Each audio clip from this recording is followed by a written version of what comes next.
Olá pessoal, vamos iniciar o estudo sobre a resistência aos elementos dos solos. A primeira coisa que eu gostaria de perguntar para vocês é o que é resistência, né? Para vocês pensarem sobre essa definição do que vem a ser resistência para que a gente possa aplicar isso. Então, a primeira pergunta seria o que é a resistência, mas eu vou fazer uma pergunta dúbia. Então, a resistência é a capacidade de um material de resistir à deformação ou é a capacidade de um material de se romper? Para isso, tenho aqui um exemplo dessas brincadeiras aqui de pular amarrado numa espécie de corda, né? Então, se você optar por uma corda resistente, sem especificar nada além da resistência, o que será que pode acontecer com você, né? Provavelmente você vai ser partido em dois se a corda, melhor dizendo, for muito rígida, não permitir uma deformação grande antes de romper. Claro que ela não é feita para romper, mas ela é feita para permitir grandes deformações. Então, o conceito de resistência está intimamente relacionado na engenharia com o conceito de ruptura e do que vem a ser uma ruptura.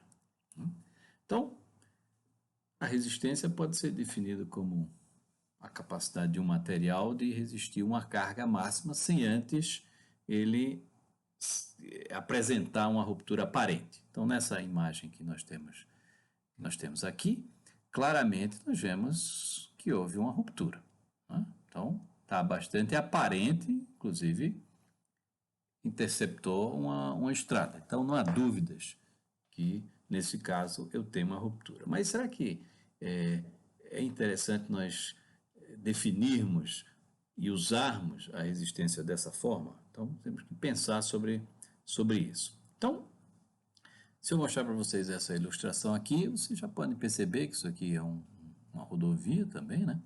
E está apresentando aqui umas trincas, né? O que você diria se há uma ruptura ou se não há uma ruptura? Não é tão simples de você identificar isso. Aqui uma visão mais ampliada dessas fissuras que estão acontecendo. Então aqui você já percebe que já tem uma certa medida aqui para proteção, né, com umas mantas aqui de plásticas. E numa visão geral, aqui maior, nós já percebemos que isso aqui trata-se de um talude. Então, o que isso aqui está sugerindo? Essas trincas longitudinais aqui. Está havendo um processo de movimentação, né, que ainda não iniciou movimentações suficientes para interditar a estrada, mas já é um processo de ruptura que está em andamento. Então, vamos ter sempre em mente essas visões da resistência e das deformações como item e a consequência na sua obra. Vamos ver o que controla essa relação entre a tensão e a deformação. Primeiro, para solos saturados ou solos secos, também funciona igual. Então, afeta essa relação tensão-deformação a composição do solo, a mineralogia, a distribuição granulométrica, né? Se é um solo eminentemente arenoso, se é um solo eminentemente argiloso. Afeta o estado inicial do solo, o índice de vazios, qual é a história de tensões. E aí sobre a história de tensões nós temos alguns aspectos relacionados com a característica em que a areia está, em que a argila está, se ela está fofa, se ela é densa, se a argila é normalmente adensada, se ela é sobreadensada, né? Se durante o processo de ruptura isso vai haver dilatação, se vai haver contração, tem a ver com esse estado inicial do material. Nós vamos detalhar um pouco mais isso aqui mais para frente. A estrutura do solo tem um papel muito importante, como é que esse solo foi formado, como é que ele está naquele momento em termos de arranjo de partículas, se eu tenho camadas, se eu tenho planos de ruptura, se eu tenho cimentações, e toda essa estrutura está associado com características do material indeformado.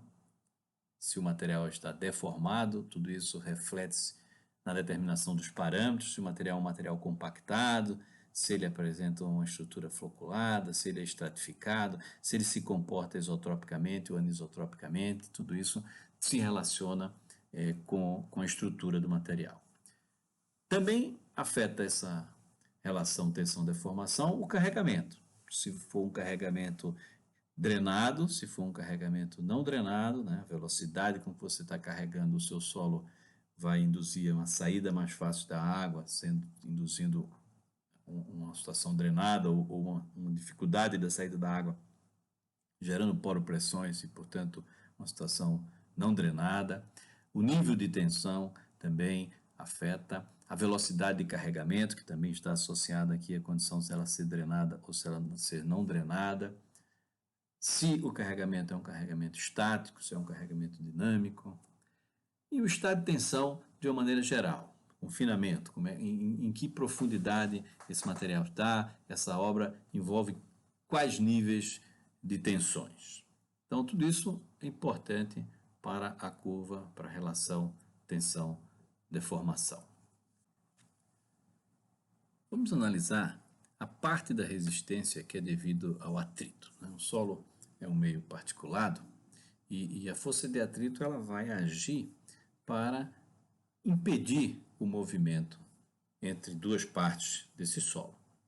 Duas partes, dois corpos, por exemplo, em movimento, essa força de atrito vai fazer com que esse movimento pare. Se nós tomarmos esse exemplo aqui da esquerda, onde eu tenho aqui um corpo descansando sobre uma superfície horizontal, eu não tenho nenhuma mobilização de atrito. Então, eu não preciso de uma força para parar o movimento, porque simplesmente não há um movimento. Se houver uma tendência de movimento, um esforço que vai ser aplicado de forma contínua para esse corpo se deslocar, eu mobilizo, então, esse atrito. De modo que se eu inclinar esse plano, como está aqui indicado nessa figura da direita, eu induzo esforços que mobilizam o atrito. Então, a massa do solo me gera um esforço fruto da gravidade, que é decomposto aí em dois componentes, o componente normal ao plano e o componente tangencial ao plano. Então, a força de atrito vai ser essa tensão normal ao plano, que se desenvolve, né, multiplicado pelo coeficiente de atrito. Então, eu consigo fazer um experimento de modo que eu determine esse coeficiente de atrito quando eu conheço as demais variáveis. Se eu tomar como exemplo aquele corpo em repouso e substituir aquele corpo por um bloco de solo, eu posso induzir um movimento desse bloco em relação a esse plano. Eu vou obter, então, o atrito entre o solo e esse plano. Então, são dois materiais independentes. Pode ser um material mais rugoso, pode ser um aço, pode ser um concreto em relação ao solo. Então, a tensão normal e a força aplicada vão me induzir, então, uma resultante. E o atrito vai ser exatamente a força aplicada, horizontal, dividido pela tensão normal. Eu consigo determinar esse ângulo de atrito. Se eu transformar esse meu experimento em alguma coisa como essa que está ilustrada aqui à direita, onde eu tenho uma caixa aqui embaixo fixa, né, impedida de se movimentar, essa parte aqui indica isso. Eu preencho com solo e no topo eu tenho a possibilidade de aplicar uma tensão normal, independentemente da caixa. Então, eu estou aplicando a tensão normal e eu vou induzir a movimentação dessa caixa de modo que haja um cisalhamento ao longo desse plano aqui. Então, o solo, os grãos vão subir, descer, dependendo do estado que ele se encontre. Você vai ter aí uma reação a essa aplicação dessa força em função da tensão normal. Eu determino a a força necessária para deslocar essa caixa, rompendo, induzindo a ruptura ao longo de um plano conhecido. Então, isso vai ser induzido dessa forma e eu determino aqui esses esforços. Vocês vão ver que essa determinação pode ser feita, né? Eu posso aplicar uma tensão normal e obter a tensão cisalhante nesse meu corpo de prova que vai romper nesse plano aqui. Então, para uma determinada tensão normal, eu vou obter um esforço cisalhante. Para uma outra tensão normal, eu vou obter um outro esforço cisalhante. Posso fazer um terceiro. E com isso eu obtenho, então, o meu ângulo de atrito do material. De forma semelhante, para a gente entender o significado, se eu simplesmente, com essa minha areia solta, né, seca, melhor dizendo, eu lançar ela com um funil, ela vai formar aqui um ângulo que seria o ângulo de repouso, relacionando-se com o ângulo de atrito. Diferentemente do que acontece quando o solo está não saturado, né? Então, a gente viu muitos aspectos que controlavam essa relação tensão-deformação para solos saturados, mas quando o solo está não saturado, nós temos aí uma influência do grau de saturação, da sucção no material. Então, enquanto que num solo seco a gente tem um limite aqui de ângulo para que o material fique em repouso, se eu colocar um pouco de água induzindo uma capilaridade, eu consigo então ter coesão, induzir uma coesão na minha areia, né? Então essa coesão da minha areia, ela seria representada naquela minha determinação do ângulo de atrito. Aqui eu teria o ângulo de atrito do material saturado, né? E na condição que eu tenho uma capilaridade, essa envoltória apresentaria uma coesão, fruto da capilaridade, ou seja, para uma tensão normal nula, eu tenho ainda uma resistência do material.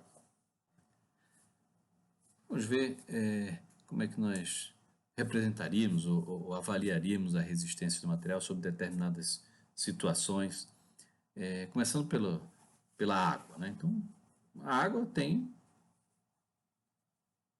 pressões dentro dela, né? Numa piscina, por exemplo, uma tensão vertical e uma tensão horizontal, que no caso da água, como é um material isotrópico, vai transmitir tensões iguais na horizontal e na vertical, diferentemente dos solos. Então, a representação na minha relação entre a tensão cisalhante e a tensão normal seria um ponto, né? E eu não teria nenhuma tensão cisalhante envolvida. Então, a água ela não resiste a tensões cisalhantes. Ela pode resistir até a tensões de tração, mas não a tensões cisalhantes. Do mesmo modo que se eu tiver uma barra e eu for fazer um ensaio de tração nessa barra, né, puxando aqui, aplicando um esforço de tração, a representação em termos de estado de tensão seria essa indicada por esse círculo azul, né, e a resistência à tração seria dada por essa reta aqui horizontal, né? Isso porque a tensão lateral é nula também. Isso em termos de representação de curva tensão-deformação, eu teria essa representação. À medida que eu vou aumentando a minha tensão de tração, a minha deformação vai aumentando. Uma outra forma de solicitarmos o solo para obtermos a curva tensão cisalhante, deformação axial, é por meio do ensaio de compressão triaxial. Então, nesse ensaio, uma amostra cilíndrica, ela é carregada lateralmente com a tensão confinante e, em seguida, é carregada axialmente, induzindo, então, uma deformação axial na amostra. Como resultado, em termos de tensões, nós temos o círculo de Mohr na ruptura. Então, a tensão confinante, também conhecida como tensão radial, é aplicada inicialmente na amostra, né? É uma tensão isotrópica inicialmente, portanto representada por um único ponto no primeiro momento, e em seguida as tensões axiais são incrementadas de modo a se obter os círculos de Mohr até a ruptura, né? Então, definindo então o estado de tensão de ruptura da nossa amostra. Um outro ensaio que se pode determinar essa tensão, essa resistência, é por meio do ensaio de cisalhamento simples. Nesse caso, nós vamos relacionar a tensão cisalhante com a deformação cisalhante, né? E o ensaio é feito de modo que a indução da tensão cisalhante é feita de modo que as deformações ao longo dos dois planos onde essa tensão é aplicada, ela se mantém sempre paralela, de modo que se controla, então, a deformação cisalhante aplicada e se determina o estado de tensão que leva à ruptura desse corpo de prova. Bom, os solos podem sustentar tensões cisalhantes. Isso permite, então, que nós podemos construir no solo, construir com o solo, definindo taludes. Então, somente materiais que resistem à tensão cisalhante podem existir em taludes, porque vai existir sempre uma tendência de ruptura que vai mobilizar, então, a resistência ao cisalhamento ao longo de uma determinada superfície, e é esse equilíbrio, né, de forças que estão querendo induzir a ruptura e forças que vão impedir a ruptura. E é esse balanço que nos gera o fator de segurança. É a distância que nós estamos da ruptura. Então, eu posso abater mais ou abater menos o talude de modo a que esse coeficiente de segurança cresça ou diminua em função da necessidade de projeto. Quais são os principais critérios de ruptura que se usa na geotecnia? Então, o mais simples de todos é esse em termos de coesão. É uma coesão não drenada, onde nós podemos ver que a resistência do material, dada por essa linha vermelha, ela independe da tensão normal aplicada. Então, eu tenho aqui diversos círculos de Mohr, e essa tensão máxima é independente da tensão normal. Uma outra situação, aqui à direita, é uma situação onde nós temos atrito, como nós já vimos anteriormente, que nos define uma envoltória de resistência, onde existe, então, o coeficiente de atrito. O coeficiente de atrito, que é a inclinação dessa nossa reta. Também podemos ter um critério onde surge, então, uma coesão do material. Tanto essa coesão pode ser uma coesão aparente, como é o caso dos solos não saturados, como pode ser uma coesão efetiva, né? Então, sendo uma coesão efetiva, ela vai existir independentemente de eu ter a água presente no solo ou não. Uma outra forma de eu representar essa envoltória é por meio de uma equação não linear, né? Então, em todos esses casos, ou melhor, nos casos onde eu tenho atrito, eu tenho sempre parâmetros envolvidos, né? Aqui eu tenho a coesão e o ângulo de atrito, aqui eu tenho só o ângulo de atrito, e aqui eu tenho dois outros parâmetros que variam em função do nível de tensões. Então, se o solo é não saturado, como nós tínhamos falado anteriormente, ele vai ganhar uma coesão aparente. Então, a partir de um determinado valor de coesão efetiva, né, que pode existir ou não, ele ganha, então, uma coesão aparente. Essa coesão aparente, ela é função da sucção, aqui representada pela variação da pressão do ar menos a pressão da água, que induz o nosso menisco capilar, né? Então, eu tenho uma pressão de ar aqui e uma pressão de água desse lado. A pressão do ar é maior do que a pressão da água, gerando aquele menisco. E eu tenho uma variação que me fornece um parâmetro denominado φB. Está representado aqui na equação. A sucção está aqui, os mesmos outros parâmetros, que é a coesão efetiva e o ângulo de atrito efetivo do nosso material na condição saturada.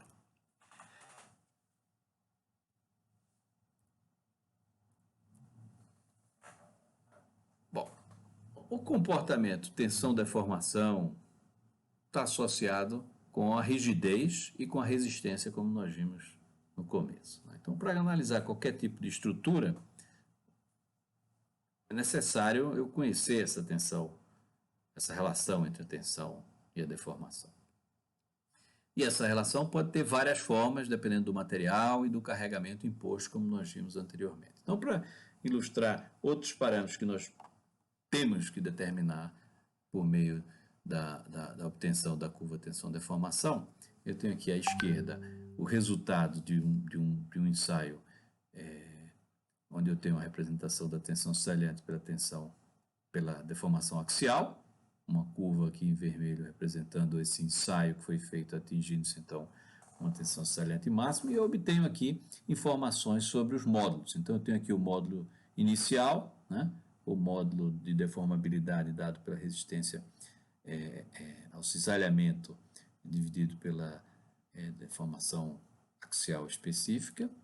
Eu posso ter esse valor inicial para trabalhar em pequenas deformações, ou posso fazer o módulo secantes em qualquer ponto. Posso fazer o módulo secante máximo, o módulo de 50% e assim por diante. Então, eu obtenho aqui o módulo de deformabilidade, muitas vezes conhecido também, ou chamado de módulo de elasticidade, que no caso do solo não é de todo elástico, principalmente com grandes deformações. Outro parâmetro que se obtém é o módulo cisalhante. Nesse caso, então, correlacionando a tensão cisalhante com a deformação cisalhante, obtendo-se, então, parâmetros também nessa curva. Rupturas, então, são observadas aí em várias regiões, de várias formas, no Brasil e fora do Brasil. Isso tudo relacionado com a perda de resistência do solo, tanto em regiões que foram alteradas pelo homem, como em regiões naturais, onde a alteração é menor. Então, a natureza trabalha com coeficiente de segurança baixo, e todos os nossos projetos devem levar em consideração essa particularidade da natureza, de não gastar muita energia nos fornecendo encostas com coeficiente de segurança muito alto. Portanto, qualquer alteração que nós formos fazer nessas encostas ou próximo a elas, nós temos que levar em consideração esse balanço tênue que existe entre os esforços que querem fazer aquele material romper e os esforços que querem contribuir para aquele talude se manter estável. Nós temos aqui uma enorme ruptura, né, envolvendo uma massa muito grande de solo, que também é uma ruptura bastante grande, mas envolvendo uma massa menos espessa de solo, que deslizou aqui sobre essa rocha. E nós ficamos pensando, bom, como é que nós poderíamos, então, identificar as características de resistência desses materiais, né? Tanto esse aqui como esse aqui, nos diferentes pontos, e como isso é representativo da massa total. Então, esse é um aspecto muito importante e é difícil de se responder diretamente. Nós vamos mostrar algumas imagens e vamos entender melhor o que significa essa heterogeneidade e como tomarmos amostras melhores. Vejamos essa foto aqui da rodovia dos Tamoios, onde você observa aqui uma grande variabilidade de materiais, né? Então, aqui embaixo aqui você tem uma faixa de material, outro material aqui. Então, se eu quiser analisar a estabilidade desse maciço aqui, qual é o material que eu vou ensaiar? Então, essa é uma questão que deve ser avaliada em campo com a identificação tátil-visual. Então, a questão das amostras e também das áreas representativas estão aqui divididas porque uma se trata de amostras que vão ser levadas para os laboratórios e outras dados que vão ser obtidos por meio de ensaios de campo, né? No nosso caso, nós vamos focar nos ensaios de laboratório, mas é importante sabermos que os ensaios de campo são importantes envolve uma massa maior de solo, cada um tem a sua especificidade de tipo de solo, de profundidade, de aplicação.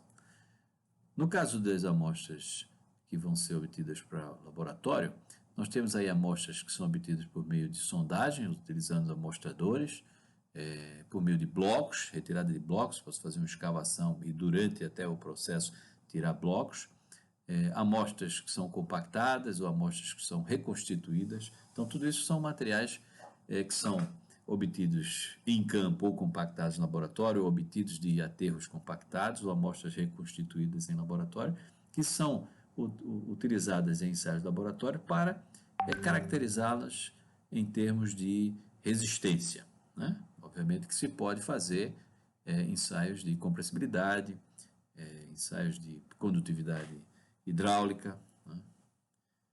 No nosso caso específico dessa aula, nós estamos tratando de ensaios de resistência. Então, temos aí, podemos fazer ensaios de saneamento direto, saneamento simples, ensaios triaxiais. Bom, a amostra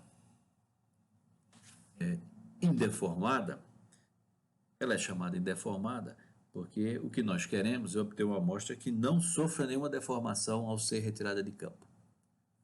Então, esse processo é um processo um tanto quanto utópico, de você querer retirar uma amostra de uma determinada profundidade sem que ela sofra nenhum tipo de deformação, sem que ela sofra nenhum tipo de alteração. Para ela não sofrer alteração, para não sofrer nenhuma deformação, ela não poderia sofrer nenhuma alteração de estado de tensão, o que é literalmente impossível, né, de se acontecer.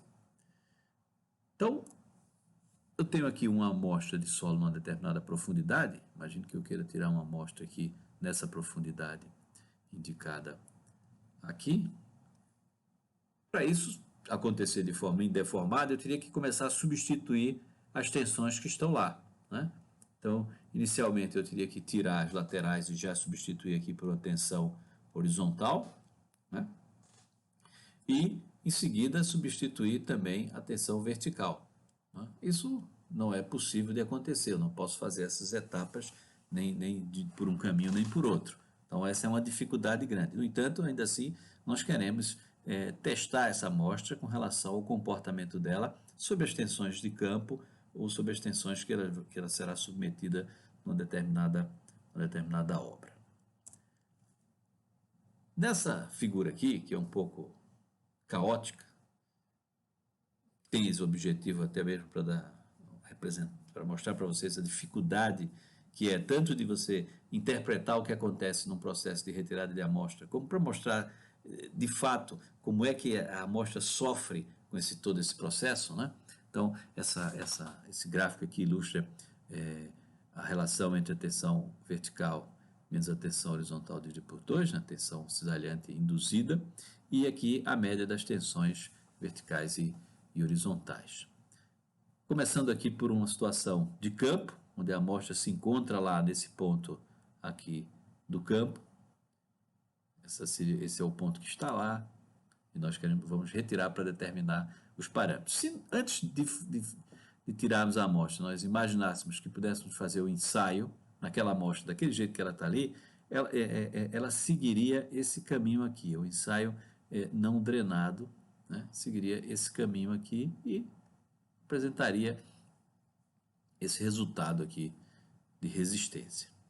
Como nós vamos tirar a amostra, o processo de retirada dessa amostra faz com que as tensões comecem a se alterar. Então, primeiro eu estou tirando aqui uma variação das tensões verticais, né?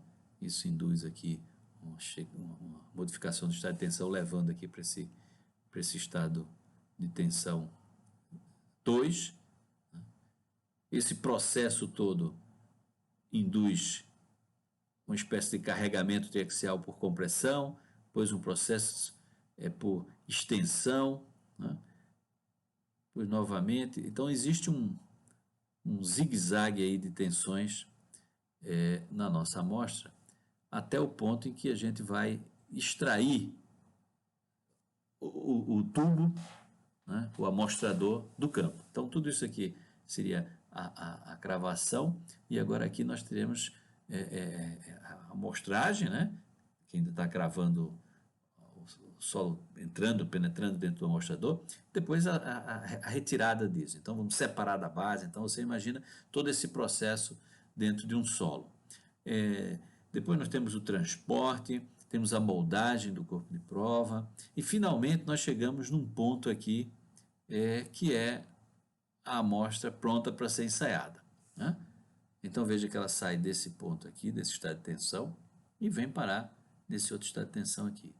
E se nós fizermos o mesmo ensaio que nós faríamos aqui em cima, na amostra do campo, nessa amostra aqui, a ruptura se daria nesse ponto aqui. Então veja a diferença que existe num processo de perturbação. É claro que você tem aí que tomar algumas medidas, né? Não vamos detalhar isso aqui, vocês vão ter os slides e vão poder dar uma verificada aqui nessas recomendações para melhorar a qualidade da amostra. Mas o importante também é nós entendermos que nós precisamos reconstituir o estado de tensão de campo da melhor maneira possível para que nós possamos ter uma representatividade melhor do ensaio que for ser realizado. Bom, então essa substituição de tensões, como eu falei, ela envolve as pressões que estão no entorno da minha amostra, que é a função da profundidade em que ela se encontra, ou função da obra que vai ser executada, e estamos aqui subdividindo esse estado de tensão numa primeira parte aqui, que nós chamamos de fase de adensamento, né? Então essa aqui é a fase de adensamento da nossa amostra, ou simplesmente da aplicação da tensão confinante, e posteriormente a aplicação de uma força vertical que se constitui na tensão principal maior, que vai induzir a ruptura do corpo de prova. Bom, então, dito isso, com relação à obtenção da amostra e falado um pouco sobre as tensões que estão envolvidas nesse processo, vamos ver alguns ensaios que permitirão a determinação dos parâmetros de resistência, né? Então, hoje em dia você tem equipamentos aí das mais variadas marcas, com características diferentes em termos de software que se utiliza, mas o princípio é essencialmente o mesmo, né? Entender como funciona o ensaio triaxial é fundamental para a utilização de qualquer um desses equipamentos. Então, o primeiro deles que nós vamos ver aqui é o cisalhamento direto, né? Então, o cisalhamento direto é um dos mais simples equipamentos que nós temos para determinação dos parâmetros de resistência. O solo ele fica dentro dessa câmera aqui com um elemento poroso na base e outro elemento poroso aqui no topo, né? Esse sistema tem que garantir ou tende a garantir as pressões da água sejam nulas, né, durante todo esse processo, embora seja inundado isso aqui, então não há, na verdade a ideia é que não haja variação de pressão durante o processo, né? Então o ensaio é iniciado dessa forma aí e a amostra então é cisalhada ao longo deste plano de cisalhamento. Então nós conhecemos aqui a tensão normal aplicada e a tensão cisalhante aplicada nessa nossa amostra, né? Então, quais são as características principais aí? O solo é cisalhado necessariamente em um plano específico. Tem algumas vantagens, eventualmente eu posso querer ensaiar o solo exatamente numa foliação ou com uma xistosidade específica e posso moldar o corpo de prova para que esse plano coincida com essa característica, né? Mas tem que saber que está cisalhando num plano específico. Essa tensão normal ela pode ser aplicada tanto por pesos mortos como por algum pistão controlado por computador, né? E a tensão cisalhante aqui ela é induzida por meio de um mecanismo que faz essa caixa superior se mover a uma velocidade constante, induzindo uma reação do solo a isso, que é a tensão cisalhante. Ou você pode também ter alguns equipamentos que já fazem essa controle dessa tensão. Então, não seria mais um ensaio com deslocamento controlado, mas sim um ensaio com tensão controlada. Então, nesse processo todo, tanto o deslocamento horizontal quanto o deslocamento vertical, eles são medidos, né?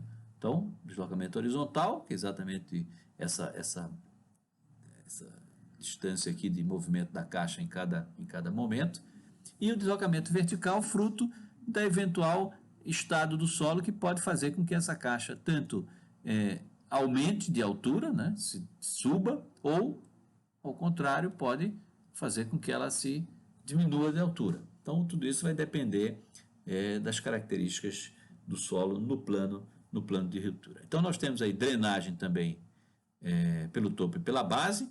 Essas pressões no topo e na base são zero, porque é exatamente isso que nós queremos. Não temos controle, nem temos como medir as pressões de água nesse processo, né? E para que nós possamos garantir isso, nós temos que fazer um ensaio numa velocidade relativamente baixa. Então, no caso de solo argiloso, esse material tem que ser ensaiado muito lentamente, né? Mas se você quiser forçar um ensaio não drenado, você teria que fazer um ensaio extremamente rápido, mas ainda assim você não tem como medir as pressões, né? Então, esse é um ensaio onde as tensões elas não têm uma uniformidade ao longo das amostras, particularmente nas suas bordas.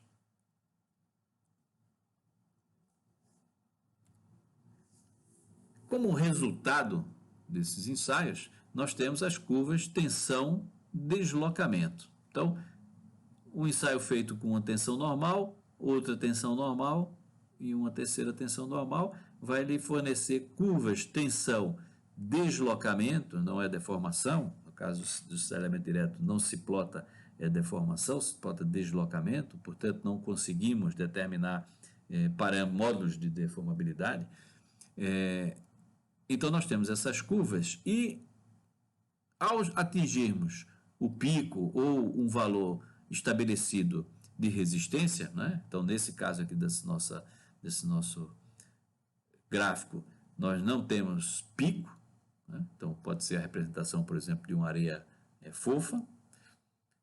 Esse máximo é representado em termos de resistência com a sua respectiva tensão normal, num gráfico que vai ter a tensão salhante em função da tensão normal aplicada.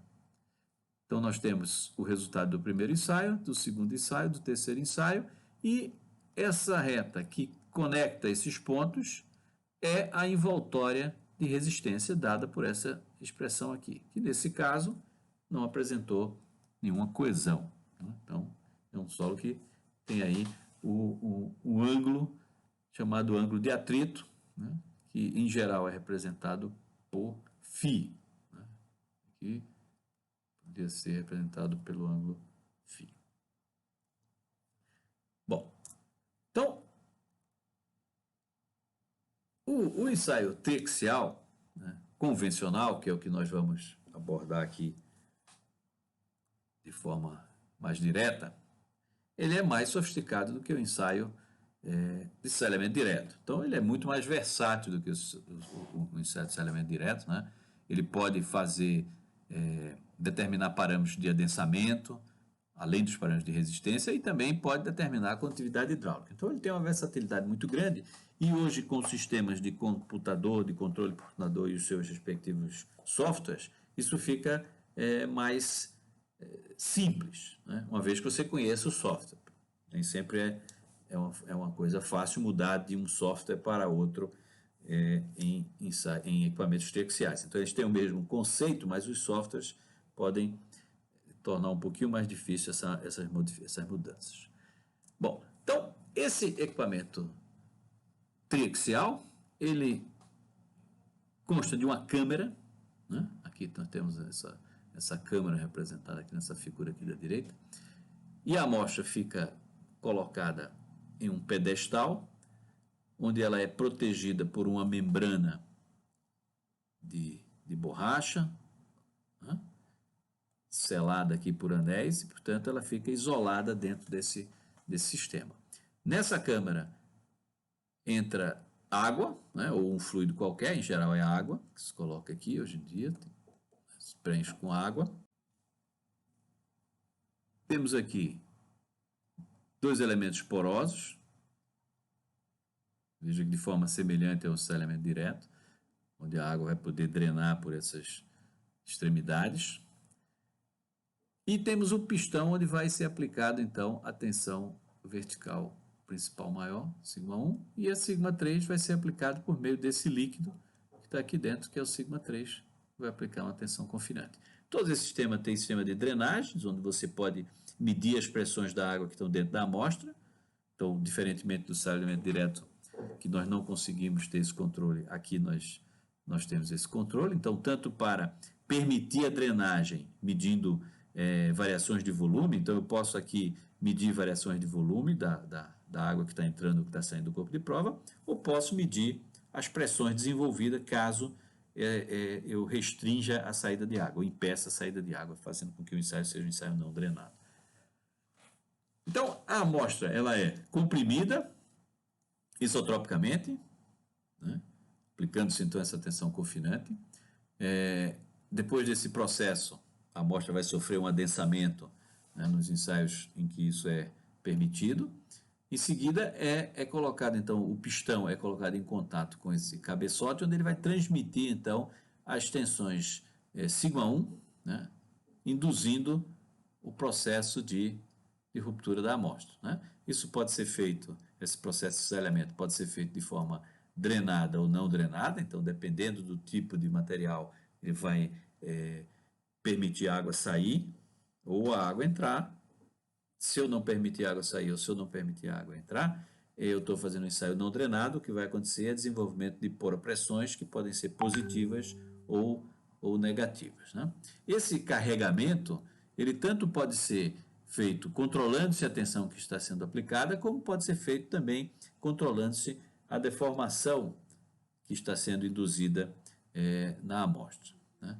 Então, quando a tensão confinante ela é nula, esse ensaio ele é o mesmo ensaio que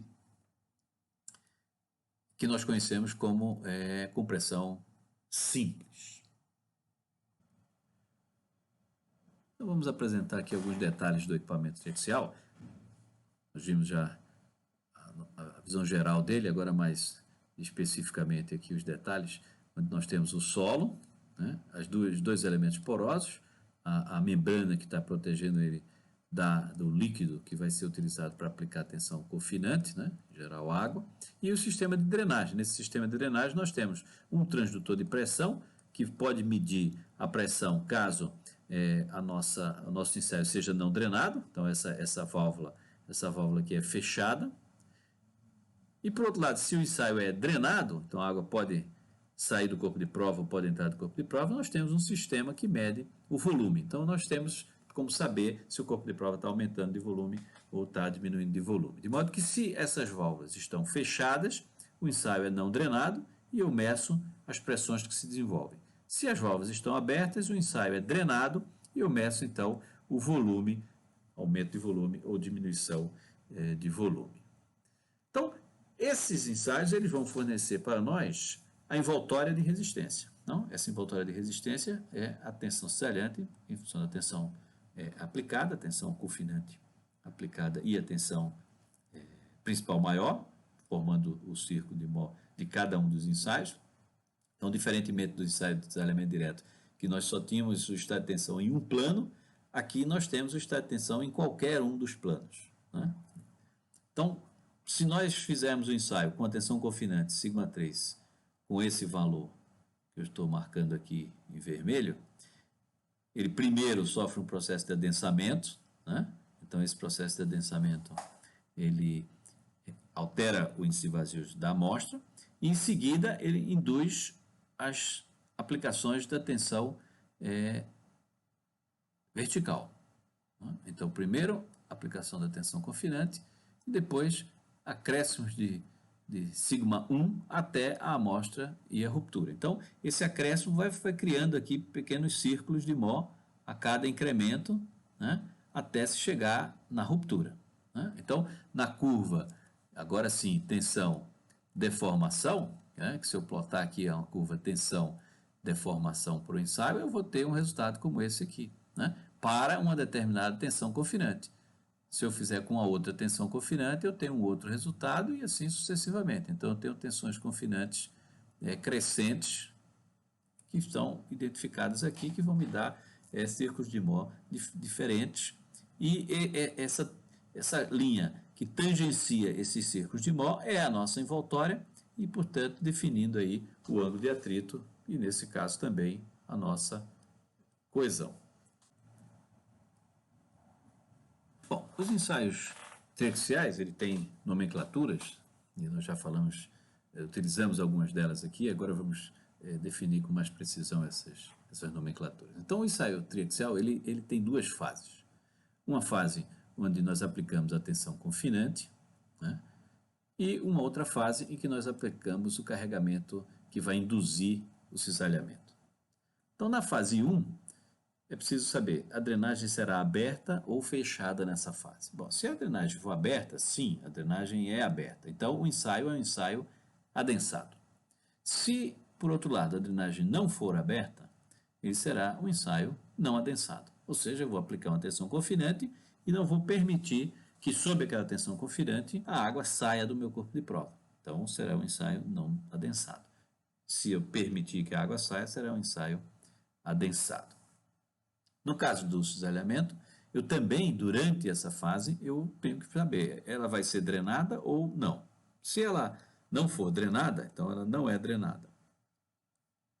Eu tenho uma situação não drenada. Se ela for drenada, a água vai poder sair ou entrar do meu corpo de prova nesse processo de cisalhamento. Então, como nós começamos pela fase 1, vamos então verificar aqui o que acontece com a nomenclatura se eu faço o ensaio adensado, drenado nessa primeira fase do ensaio. Então, ele é adensado, significa que ele é consolidated. Então, esse C é de adensado, consolidado no ensaio triaxial. Então, se ele for um ensaio adensado e também for drenado no cisalhamento, eu posso seguir esse caminho aqui. E ele é adensado e drenado e, portanto, a simbologia que se usa é o ensaio CD. Então, se ele é drenado na fase 1, ele pode ser tanto CU, porque ele é adensado e na fase de cisalhamento ele é não drenado, como pode ser o ensaio CD, adensado na fase 1 e drenado na fase 2. Se, por outro lado, ele não é adensado na fase 1, na fase de adensamento, na fase de aplicação da tensão confinante, ele só pode ser não drenado na fase de cisalhamento, tendo aí a nomenclatura como sendo o ensaio UU, ou seja, undrained, unconsolidated, undrained, melhor dizendo. Então, esses ensaios, eles geram algumas envoltórias. Dependendo do tipo de ensaio que se faça, eu consigo obter algumas envoltórias. Os ensaios CU, ensaios adensados na primeira fase e não drenados na segunda fase, eles são, em geral, hoje em dia, com todos esses equipamentos que nós vimos, eles permitem a medição das poropressões. Então, essas informações dessa linha vermelha são informações em termos de tensões totais, onde nós não estamos subtraindo a poropressão desenvolvida no ensaio. Se, como nós estamos medindo, nós subtrairmos essa poropressão, ela vai levar a esse ponto na envoltória azul, que é o ensaio, que é a envoltória em termos de tensões efetivas. Então, se eu faço um ensaio CU e meço as poropressões, eu consigo obter a envoltória efetiva. Então, a poropressão, U, desenvolvida aqui nesse ensaio, é subtraída e eu tenho nesse ponto aqui. Se eu estou fazendo um ensaio drenado, então eu já não estou desenvolvendo nenhuma poropressão e a envoltória que eu vou obter, o círculo de Mohr que eu vou obter, é exatamente em termos de tensões efetivas. Então eu tenho aqui uma envoltória efetiva, né, que caracteriza aqui o ângulo de atrito efetivo e, consequentemente, uma coesão efetiva também. E existe uma envoltória que muitas vezes é denominada de envoltória em termos de tensões totais, que é fruto do ensaio CU. Uma outra envoltória que nós obtemos é uma envoltória onde o ângulo de atrito é nulo. Por que o ângulo de atrito é nulo nessa envoltória? Porque as aplicações das tensões confinantes são feitas de formas não drenadas, de modo que não há nenhum ganho de de resistência por conta da variação do índice de vazios, porque não há variação de índice de vazios durante nenhuma fase do ensaio. A amostra ela é ensaiada tal qual ela é tirada do campo, né? Então, se é uma amostra indeformada, muito bem tirada, da melhor maneira possível, eu vou representar bem aquele índice de vazios de campo naquela profundidade. Então, se eu fizer o ensaio com uma outra tensão confinante, eu vou obter o mesmo círculo, o mesmo raio de círculo de Mohr, tangenciando essa linha horizontal. Essa linha horizontal aqui, quando intercepta esse eixo aqui, ela é denominada de resistência não drenada, SU. Se eu tirar uma amostra de uma profundidade maior, onde o índice de vazios é menor, eu vou ter uma resistência não drenada maior. Então, para cada círculo desse aqui, eu tenho um equivalente CU, né? Que representando exatamente as tensões de campo. Bom, para finalizarmos, vamos relembrar que nós estamos obtendo todas essas informações sobre obtenção de parâmetros de resistência para avaliar, por exemplo, estabilidade de taludes, né? Então, como é que esse talude pode ser avaliado em termos de segurança com esses parâmetros? Isso aí é o que nós vamos ver nas aulas seguintes.